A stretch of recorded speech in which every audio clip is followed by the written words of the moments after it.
नमस्कार। प्रारंभ पर आप नमस्कार। सभी का स्वागत। मैं अवनीश। दर्शकों, आज हमारे साथ हैं retired colonel doctor SP Malik, Vishisht Seva medal, भारतीय सेना के रक्षा विशेषज्ञ। आपने मलिक सर को बहुत सारे टीवी चैनलों पर रक्षा विशेषज्ञ के रूप में बात करते हुए देखा होगा। आइए सबसे पहले स्वागत कर लेते हैं मलिक सर का। मलिक सर, बहुत बहुत स्वागत, नमस्कार। नमस्कार अवनीश जी, नमस्कार। जी मलिक सर, ऑपरेशन सिंदूर, ऑपरेशन सिंदूर जो कि शुरू किया गया बेहद कामयाबी से, और जी, पहलगाम टेरर अटैक के बाद पाकिस्तान के रोल को न सिर्फ एनालाइज किया गया, उसका बराबर इलाज किया गया, और उसी के बहाने कुछ और लोगों का भी इलाज हुआ। जी, चाइनीज खिलौनों का भी इलाज हमने किया, जी, अमेरिका का भी कुछ इलाज किया, तुर्की का जी, भी इलाज हुआ।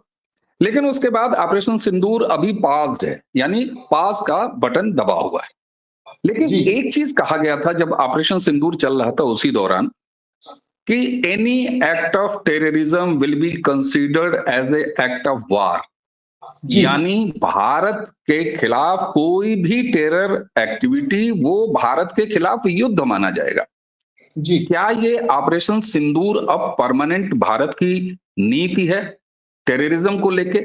और दूसरी एक चीज, इसका एक्सटेंशन मैं आपसे जानना चाहूंगा, एनी एक्ट ऑफ टेररिज्म क्या ये केवल देश के बाहर से या देश के भीतर से भी any act of terrorism will be considered as a act of war, और उसके खिलाफ ऑपरेशन सिंदूर जैसा ही आक्रामकता देखने को मिलेगी सर?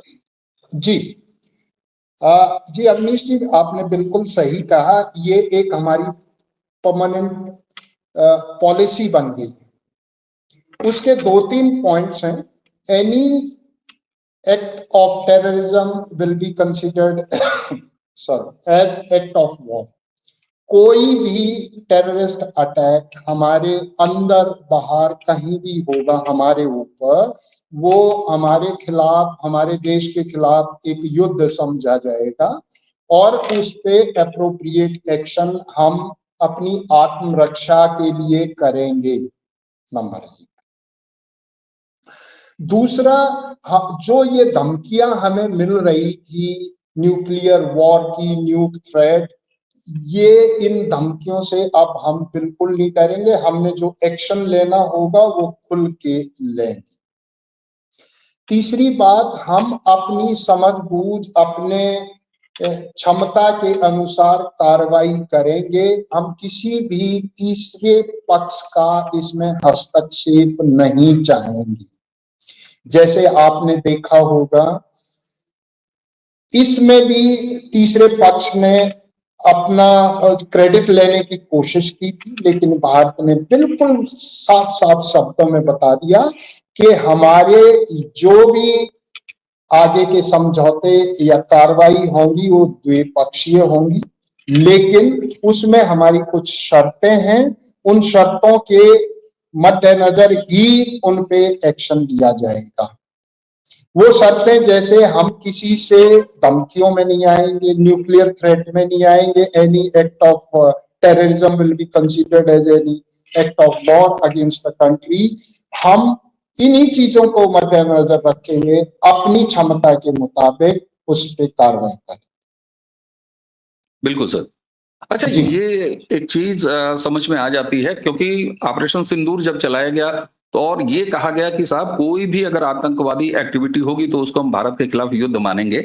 ये एक बड़ा जी, कंफ्यूजन था, क्योंकि हमारे यहाँ सर, अगर याद हो आपको और सबको, दर्शकों आप भी याद करिए, स्वर्गीय जनरल बिपिन रावत सर ने क्या कहा था कि हम 2.5 मोर्चे की लड़ाई लड़ रहे हैं। 2 मोर्चे उन्होंने, एक पाकिस्तान के लिए कहा था, दूसरा चीन के लिए कहा था, और एक आधा मोर्चा जो भारत के अंदर है, चाहे वो एक बड़ी संख्या में ऐसे रेडिकलाइज भीड़ हो, ये सारी मौजूदगी है। और अब तो बात सर ये होने लगी है कि बाहर के दोनों मोर्चों को तो हमने आधा आधा कर दिया, पाकिस्तान को और चाइना को।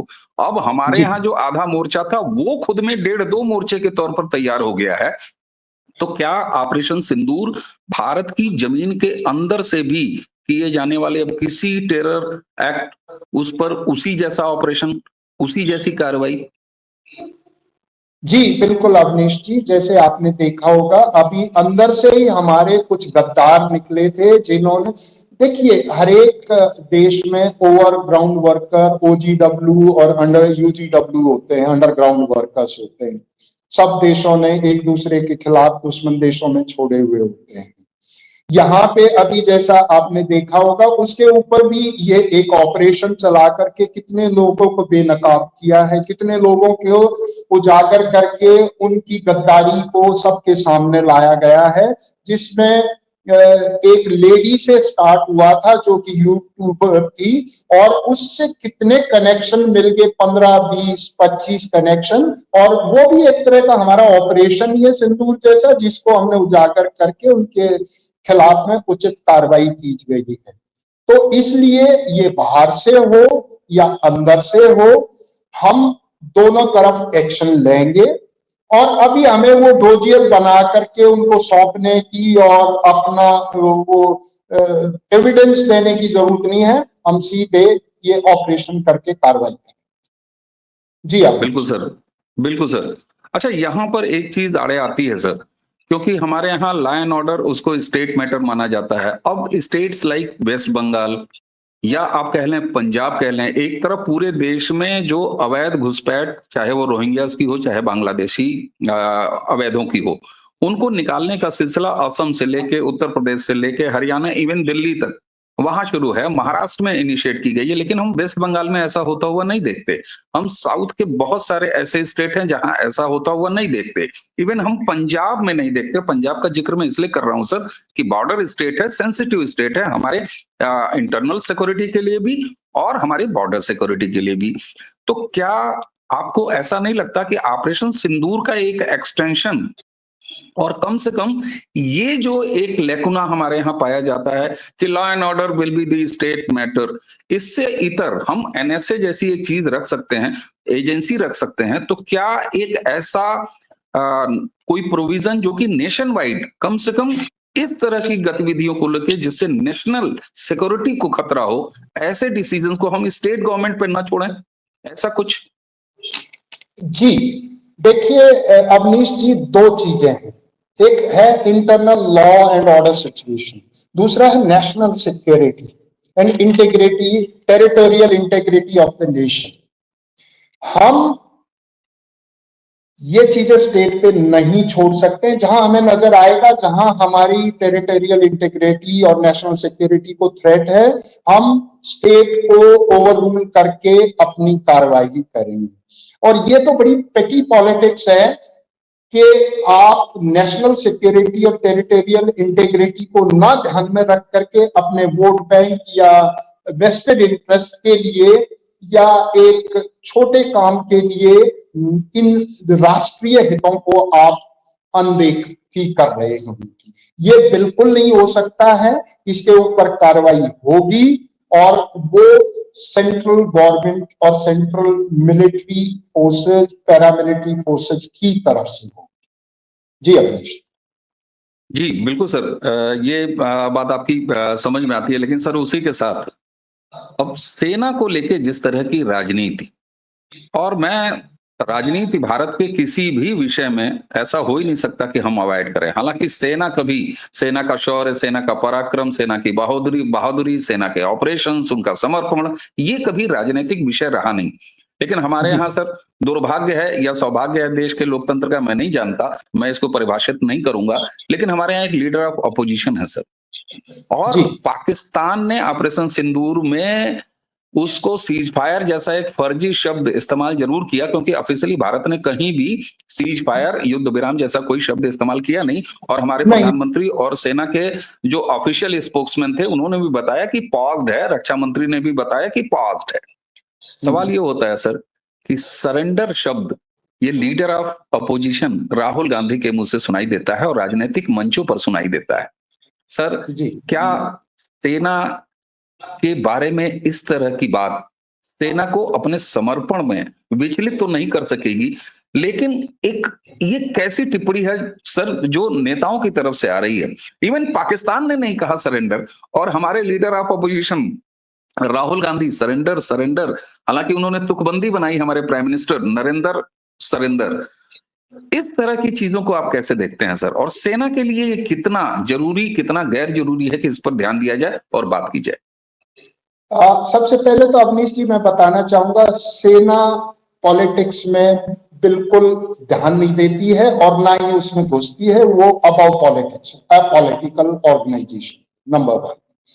दूसरा, जैसा मैंने बताया था, पेटी पॉलिटिक्स, वोट बैंक, घटिया राजनीति के लिए आप एक दूसरे पे इल्जाम लगाते हैं। बट जहां नेशनल सिक्योरिटी और देश की जो टेरिटोरियल इंटीग्रिटी आती है, उस चीज को लेकर के कभी भी ऐसे कमेंट्स नहीं करने चाहिए। अब मैं आता हूं सरेंडर के ऊपर। देखिए, उनका कहना है कि आ, अमेरिका के राष्ट्रपति डोनाल्ड ट्रंप का एक फोन आया और नरेंद्र जी ने सरेंडर कर दिया, उनका ये कहना। देखिए, खुद डोनाल्ड ट्रंप ने एक्सेप्ट किया था कि इसमें मैंने कोशिश की थी, कोई मीडिएशन नहीं किया था कि वो सरेंडर। दूसरी बात, हमारी जो प्रवक्ता थे उन्होंने बिल्कुल साफ कर दिया था कि ये हमारा द्विपक्षीय मामला है, बायलैटरल मैटर है, हम तीसरे पक्ष का इन्वॉल्वमेंट बिल्कुल नहीं चाहेंगे और ना हमने किया। तीसरी बात, जहां तक आपने सीज फायर का सवाल किया, ये बताइए, जब दो देशों के बीच में कोई भी सीज फायर होता है तो दोनों देशों के जो हेड होते हैं, प्रमुख होते हैं, वो अपनी स्टेटमेंट देते हैं। यहां देखिए, स्टेटमेंट आई, डोनाल्ड ट्रंप ने ट्वीट किया, रीट्वीट किया, फिर उनके फॉरेन सेक्रेटरी ने ट्वीट रीट्वीट किया, उनके फॉरेन सेक्रेटरी ने पाकिस्तानी प्राइम मिनिस्टर से कनेक्शन के साथ साथ उनके सेना प्रमुख से बात की। ये कोई लेवल नहीं है। उससे अगली बात, हमारी बात सिर्फ डीजीएमओ लेवल पे, एक आर्मी ऑफिसर, वो भी चीफ नहीं है, वो आर्मी के ऑपरेशन के, मिलिट्री ऑपरेशंस के हेड, वो उन्होंने कॉल की, 2 बार की, तब जाके हमने उनका फोन उठाया था। अब इन सारे फैक्ट्स को अगर हम कंसीडर करें तो अब राहुल जी बताइए हमें, हमने कहां पे हमारे प्रधानमंत्री और कहां भारत ने सरेंडर कर दिया है? इससे चीजें बिल्कुल साफ हो जाती हैं। इसमें सरेंडर करने का तो कोई सवाल नहीं है। ये सब एक तुकबंदी, जैसा आपने बताया ना, सरेंडर नरेंद्र, नरेंद्र सरेंडर, ये फालतू की बातें, पेटी पॉलिटिक्स है, अपनी वोट बैंक की एक राजनीति है। सेनाओं को मनोबल कभी भी इन चीजों से नहीं डाउन, वो अपने काम पे फोकस है, उनका एक मकसद है, उनको जो भी टारगेट दिया गया है वो उसको अचीव करते हैं, हर हालत में अचीव करते हैं, अपनी प्रोफेशनलिज्म से अचीव करते हैं, और वो उन्होंने पहले ही दिन ऑपरेशन सिंदूर में अचीव कर लिया था। हमारा मकसद पाकिस्तान पे अटैक करना नहीं था, हमारा मकसद उन टेररिस्ट और उन टेररिस्ट के आकाओं और उन टेररिस्ट के ठिकानों और ट्रेनिंग सेंटर पे अटैक करना था, उनको बर्बाद करना था, जिनकी वजह से जो टेररिस्ट तैयार किए गए और उन्होंने हमारे 26 नागरिकों की बेरहमी से हत्या कर दी, वो भी धर्म पूछ पूछ करके। तो हमारा मकसद था उन टेररिस्ट के आकाओं, उनके ठिकानों को बर्बाद कर दिया, और वो हमने सिर्फ 22 मिनट में ही अपना ऑब्जेक्टिव अचीव कर लिया था। वो तो पाकिस्तान ने इसको एस्केलेट करके एलओसी और इंटरनेशनल बॉर्डर बाउंड्री पे फायर कर करके हमें उकसाया, और हमें अपनी आत्मरक्षा में जवाब देने का हक है, और हमने किया वही।